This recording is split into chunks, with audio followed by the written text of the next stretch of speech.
Hey guys, this is PsY StarCraft with another audio commentary on Scrap Station. This is going to be the second one I am releasing tonight, Tuesday night at 12:55 a.m. and this is against the Blue Protoss iBBN in the top left, and I of course am PsY in the top right as the blue zerg. Unfortunately, this is a real ladder game, so I don't get to pick my green. I don't really lose with green, so that's a shame. Here we go. Want to get a couple of thank yous out of the way. First, I want to thank Jimmy, aka Flanman, or Flanman, however you pronounce it, for your donation. Thank you very much, Flanman. That also reminds me of Final Fantasy, the Flan. Anyway, and also Andy. Andy, thanks for your donation. I didn't get any special requests from you guys as to what to say or any kind of funny words to introduce in my commentaries, but thank you both of you, Andy and Flanman. Here we go. This is a video of a StarCraft game that I played. Shocking, I know, but here we go. This is going to be kind of a tutorial-esque video on how to stop an early Protoss timing attack. A lot of you have been inquiring, you know, how do I stop this without roaches, which no Zerg players really get anymore against Toss, which is what I predicted, by the way, in my patch video, so I just want to give kudos to myself real fast. How do you stop a timing attack with just Zerglings, and can you get Hydras in time to deal with it? Well, this video will show you how, and you know, once I defeat this timing attack, which is going to happen, otherwise it would defeat the purpose of this video being informational, will I be able to follow it up with a win? Well, we'll see. Here we go. I've said that like 3 times, but I am going the fast expansion. I actually went 16 at this point because this map is so large, and I saw he was going 1 gate, so I felt safe doing that. Going a little more economical with a 16 hatch as opposed to a 15 hatch, and putting down my spawning pool at 17, I believe, because I put it down and then built another drone. So now I'm at 16 once I built my extractor. So very economical. I love it. There's the cyber core. Once I saw that, I was keeping an eye on this gateway. I was like watching it for chrono boost, because if he chrono boosted it, I was going to expect some kind of quick zealot to maybe go out and harass this, in which case I would produce some lings to try to deal with that. But I saw no chrono boost, I saw no zealot. I maybe moved my overlord away a little bit too fast, but I can just go heavy drones this game because of that.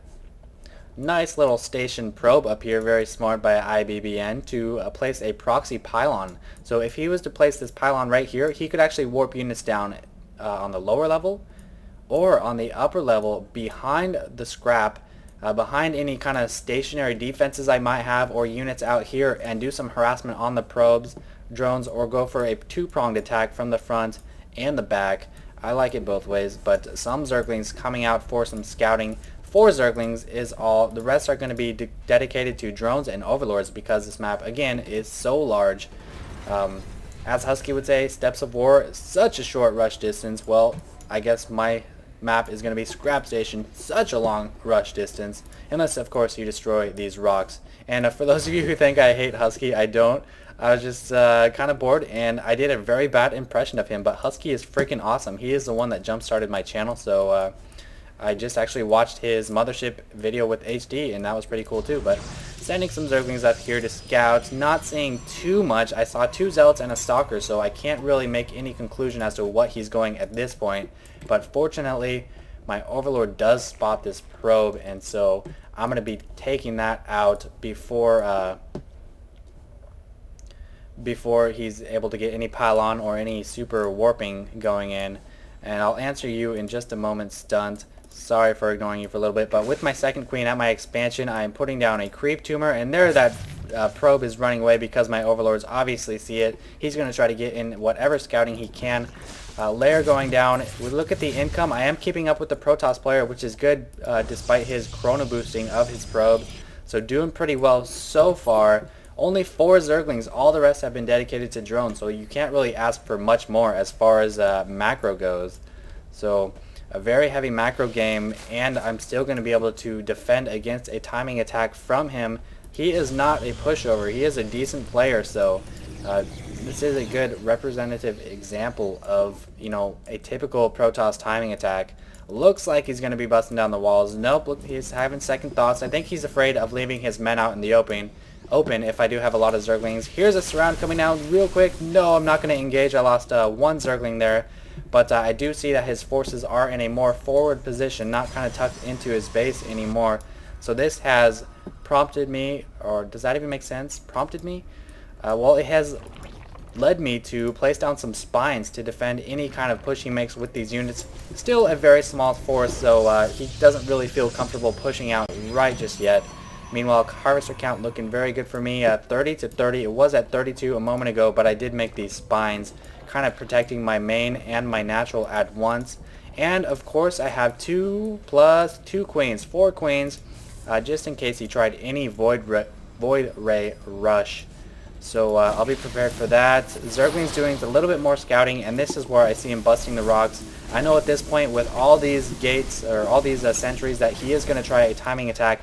I'm going to get my overlords over here, poop out some creep, and be ready for him at this choke point. Hopefully I can at least take the position advantage, if nothing else. If we look at the army tab, 19 zerglings against 6 sentries and 9 zealots, and the reason protoss unit players go so heavy on the zealots and sentries is because they know that roaches aren't really a factor anymore for zerg players. So smart move, nice army composition to deal with zerglings.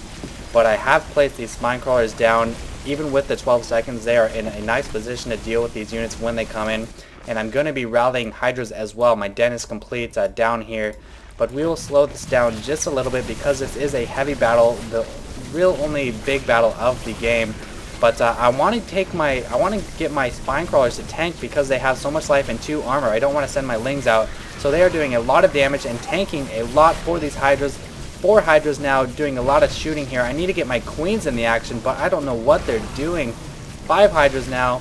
Lots of units from the protoss player being warped in as well. 2 queens coming in. Should have transfused that spine crawler. No, I didn't. I don't know why I did that, but look at this. 1 transfuse, 2 transfusions, 3 transfusions. This queen has 1 armor, takes no bonus damage from anything, and she's gotten 500 bonus life. Oh my gosh, 625 bonus life. So she just soaked up over 625 damage from these sentries and stalkers and zealots, and she did not die. So just observe the benefit of having so many queens. Can you imagine if that 600 damage was spread out to these hydras? They would all be dead. So very nice use of transfusion. Getting those queens out early allows you to have that energy to spend on transfusion. And usually the timing attacks from the protosses are timed about when you get your lair and hydra den and are pumping hydras. So perfect timing there for the hydras to come out. I just kept rallying those as the game, or as the battle went on. But next time, ideally, I'd want to have my 4 queens out a little bit sooner, transfusing the spine crawlers instead of the queens, and I would have won that fight even more handily. Handily. But this game is looking good for me. I am even pooping at his expansion to delay that a little bit. I have a stuttering problem now. 40 to 33 harvesters. I've got a better army. 14 hydras to his 9 zealots and 2 sentries. So the main highlight of this video was defending that timing attack with those kind of reactive spine crawlers. I saw his force moving out, and since this is such a big map, I was able to get tons of spine crawlers just in time. A handful of lings. But most importantly, the hydras reinforcing and the queens being ready to do what they need to do, transfuse, attack, whatever. But his attack was destroyed, and at this point my macro is just so heavy. 29 hydras to his, well, he is getting high Templar. He just warped them in though. 76 on this guy, 86 on him, so I was actually moving back a little bit just because I feared some kind of side storm, but I don't think he has research. Yeah, he does have a research. He's just not using it. So a poor micro right there. Honestly, realistically, it wouldn't have mattered. I would have moved them. He would have killed, what, that many, and I would have had so much more better macro. But that is how you defend against a Protoss timing attack. No one gets roaches anymore, and so Immortals aren't really a necessity for Protoss. So I hope that helps you guys out, and thanks for watching.